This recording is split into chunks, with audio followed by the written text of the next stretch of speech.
एक प्रश्न आया कि शरीर किराए का मकान है, ये एहसास नहीं होता है। बहुत ही अद्भुत है। एहसास होगा भी कैसे, क्योंकि मन मस्तिष्क ने इतना जटिल बना दिया, कुछ भी एहसास नहीं होता है। सिर्फ खाना पीना और जो व्यवहार हो रहा है उसके अलावा। तो एहसास दिलाने के लिए, आप कहते हैं कि एहसास नहीं होता, इसे दिलाने के लिए 1 मिनट नाक बंद करें, मुंह बंद करें,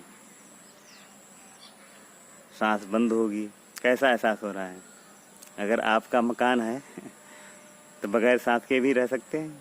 नहीं, जो पहले से उसमें उपलब्ध है उसका होना अनिवार्य है। आपका अपना मकान महसूस हो रहा है तो दिल की धड़कन आपके हिसाब से धड़के, लगातार वो धड़की रही है जब से जन्म हुआ है। क्या हम रोक सकते हैं दिल की धड़कन 1 घंटा, आधा घंटा, 10 मिनट के लिए? नहीं। सांस आ जा रही है, स्वतः ही आ जा रही है। कोशिकाओं के निर्माण हुए हैं, तो कोशिकाओं के निर्माण हुए हैं तो वो क्या आपने किए हैं? वो स्वतः ही हुए हैं, क्योंकि स्वतः ही होते रहते हैं। कोशिकाएं बनती हैं, मिटती हैं, इसमें आपका क्या योगदान है? जो आपके घर को कोई निर्माण कर ही रहा है, मिटा भी रहा है। 7 से 8 साल में आपकी हड्डियां भी बदल जाती हैं, हमारी सबकी बदल जाती हैं। तो ये पुरानी कोशिकाएं, नई कोशिकाओं निर्माण, पुरानी हड्डियां धीरे धीरे लुप्त होकर नई आ जाती हैं, पता भी नहीं लगता ये कौन कर रहा है। तो ये स्वतः ही मिला हुआ है।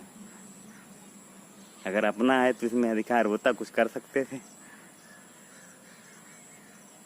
क्योंकि उसमें हम विशेष नहीं कर सकते, क्योंकि हमारा है ही नहीं। 5-5 हाथों में उंगलियां, पैरों में 5-5, चाहते तो 2-2 उंगलियां होती, या 20-20 हाथ कर लेते, 4-4 आँखें कर लेते हैं। तो ये तो छोटे अनुभव करके आप महसूस करेंगे कि आपका घर नहीं है, और आपका घर नहीं ऐसे महसूस करें। आस पड़ोस में कभी कोई मरता है तो वो कहाँ चला गया? जब जो किराएदार रह रहा था कहाँ चला गया? घर बच्चा, घर को फूंक दिया जाता है। मतलब जो आप थे, रह रहे थे, चले गए, जाना पड़ा किसी कारणवश, क्योंकि एनर्जी जितनी थी वो पूरी उपयोग हो गया उसका। तो मरते हुए लोगों को देखें, जलती हुई चिताओं को देखें। यदि आपका था तो रहता हमेशा, जब तक सांसें, जब तक जो कुछ चेतना ने तय कर रखा था उतना ही मिला। धीरे धीरे आभास होने लगेगा कि ये घर हमारा नहीं है। घर एक ये मंदिर है, इसको मंदिर मानकर, शरीर को ही मंदिर मानकर आत्मबोध के लिए संयम, ध्यान, सतत स्मरण करें। तो ये मंदिर होकर आप मुक्त हो जाएंगे, मंदिर मानकर मुक्त हो जाएंगे।